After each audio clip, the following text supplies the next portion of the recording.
السلام علیکم ورحمۃ اللہ وبرکاتہ۔ تاریخ نزول قرآن۔ قرآن کریم دراصل کلام الہی ہے، اس لیے ازل سے لوح محفوظ میں موجود ہے۔ پھر لوح محفوظ سے اس کا نزول 2 مرتبہ ہوا ہے۔ ایک مرتبہ پورے کا پورا آسمان دنیا کے بیت المعمور میں نازل ہوا، یہ نزول لیلۃ القدر میں ہوا تھا۔ پھر دوسری مرتبہ آپ صلی اللہ علیہ وسلم پر تھوڑا تھوڑا کر کے حسب ضرورت نازل کیا جاتا رہا، یہاں تک کہ 23 سال میں اس کی تکمیل ہوئی۔ تاریخ حفاظت قرآن۔ قرآن کریم چونکہ ایک ہی دفعہ پورا کا پورا نازل نہیں ہوا، بلکہ اس کی مختلف آیات ضرورت اور حالات کی مناسبت سے نازل کی جاتی رہی، اس لیے عہد رسالت میں یہ ممکن نہیں تھا کہ شروع ہی سے اسے کتابی شکل میں لکھ کر محفوظ کر لیا جائے۔ چنانچہ ابتدائے اسلام میں قرآن کی حفاظت کے لیے سب سے زیادہ زور حافظے پر دیا گیا۔ آپ صلی اللہ علیہ وسلم صحابہ کرام کو قرآن کریم کے معنی کی تعلیم ہی نہیں دیتے تھے، بلکہ انہیں ان کے الفاظ بھی یاد کراتے تھے، اور صحابہ کو قرآن سیکھنے اور یاد رکھنے کا اتنا شوق تھا کہ ہر شخص اس معاملے میں دوسرے سے آگے بڑھنے کی فکر میں رہتا تھا۔ چنانچہ تھوڑی ہی مدت میں صحابہ کرام کی ایک ایسی بڑی جماعت تیار ہو گئی جسے قرآن کریم ازبر حفظ تھا۔ کتابت وحی۔ قرآن کریم کو حفظ کرانے کے علاوہ آپ صلی اللہ علیہ وسلم نے قرآن کریم کو لکھوانے کا بھی خاص اہتمام فرمایا۔ حضرت زید بن ثابت رضی اللہ تعالیٰ عنہ کتابت وحی کے فرائض انجام دیتے تھے۔ حضرت صلی اللہ علیہ وسلم کا معمول یہ تھا کہ جب قرآن کا کوئی حصہ نازل ہوتا تو آپ صلی اللہ علیہ وسلم کاتب وحی کو یہ ہدایت بھی فرما دیتے تھے کہ اسے فلاں صورت میں فلاں فلاں آیات کے بعد لکھا جائے۔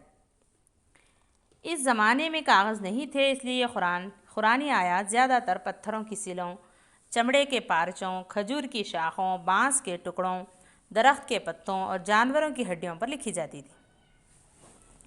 آپ صلی اللہ علیہ وسلم کے زمانے میں قرآن کریم کے جتنے نسخے لکھے گئے تھے، ان کی کیفیت یہ تھی کہ یا تو وہ متفرق اشیاء پر لکھے ہوئے تھے، کسی صحابی کے پاس ایک سورت لکھی ہوتی تھی، کسی کے پاس 10-5 سورتیں اور کسی کے پاس صرف ایک چند آیتیں۔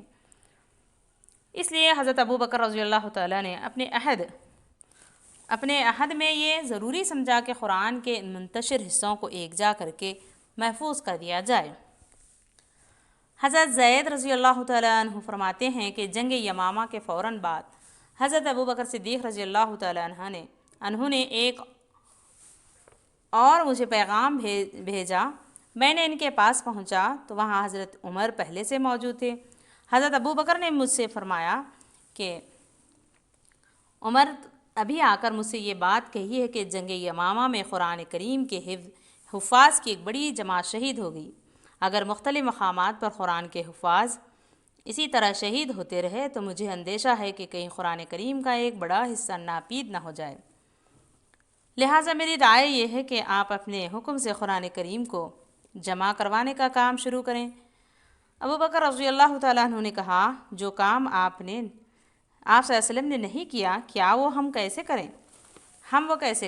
عمر رضی اللہ تعالیٰ عنہ نے جواب دیا، خدا کی قسم یہ کام بہتر ہی بہتر ہے۔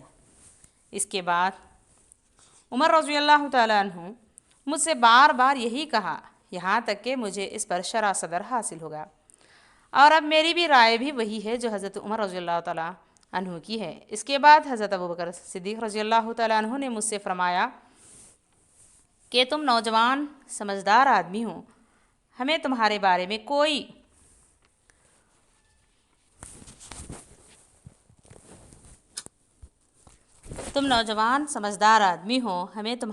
میں کوئی بدگمانی نہیں ہے۔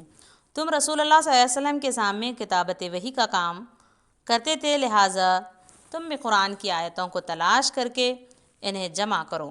حضرت زید بن ثابت رضی اللہ تعالیٰ عنہ فرماتے ہیں کہ خدا کی قسم اگر یہ حضرات مجھے کوئی پہاڑ ڈھونے کا کام دیتے تو مجھ پر اس کا اتنا بوجھ نہ ہوتا جتنا قرآن جمع کرنے کا کام کا ہوا۔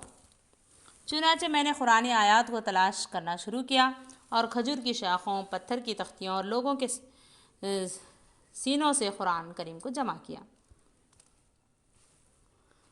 شان نزول قرآن کریم کی آیتیں دو قسم کی ہیں، ایک تو وہ آیتیں جو اللہ تعالیٰ نے از خود نازل فرمائیں، دوسری آیات ایسی ہیں جن کا نزول کے خاص واقعے کی وجہ سے یا کسی سوال کے جواب میں ہوا ہے۔ مفسرین کی اصطلاح میں سبب نزول یا شان نزول کہلاتا ہے۔